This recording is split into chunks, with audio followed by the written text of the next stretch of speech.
জুবিন গাৰ্গৰ প্ৰথম প্ৰেম বা এনেকুৱা কিবা আছিল নেকি, কিবা স্মৃতি? প্ৰথম প্ৰেম বুলি ক'লে মোৰ অকণ ফানি কথাটো। সাধাৰণতে সেইটো বয়সত মানুহ প্ৰেমত নপৰে।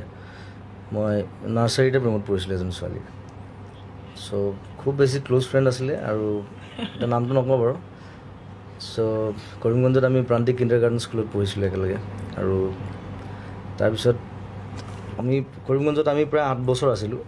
সিহঁত 3 বছৰমান থাকি পেলাই তাহাঁত ট্ৰান্সফাৰ হৈ গ'ল। চ' ক্লাছ 2 মান পাওঁতে এতিয়া ট্ৰান্সফাৰ হৈ গুচি গৈছিলে। আৰু ইণ্টাৰেষ্টিংলি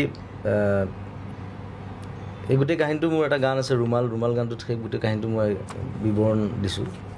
ৰুমাল গানটো কাল্পনিক নহয় আচলতে, মোৰ নিজৰ লাইফৰ।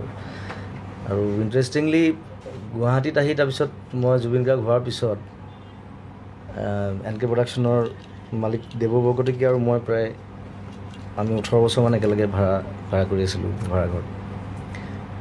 চ' আমি এই জোৰদৰ ওচৰতে এটা ৰাস্তাটোৰ নামটো পাহৰিলোঁ, জোনালীৰ ভিতৰতে এইফালে ক'ৰবাত এটা ঘৰত আমি প্ৰায় 3 বছৰ ভাড়া কৰি থাকিলোঁ এটা ঘৰত।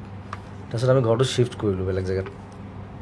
আৰু ইণ্টাৰেষ্টিংলি যিদিনা শ্বিফ্ট কৰিছোঁ ঘৰটো, বস্তু বাহিনী লৈ আমি ওলাই আহিছোঁ, সেইদিনা গম পাইছোঁ যে সেই ছোৱালীজনী কিনাৰ ঘৰটোতে থাকে, নেইবাৰ। চ' তেতিয়া মই গম পাই পেলাই তাইক মাতিবলৈ গ'লোঁ, কথা পাতিলোঁ। তাৰপিছত মই সুধিলোঁ তাইক, মই বোলো তুমি ইমান দিন মাত দিবলৈ কিয় অহা নাছিলা? তাই কৈছে তুমি ইমান ডাঙৰ মানুহ হৈ গ'লা, মোৰ ভয় লাগিল কিজানি চিনি নোপোৱা বুলি।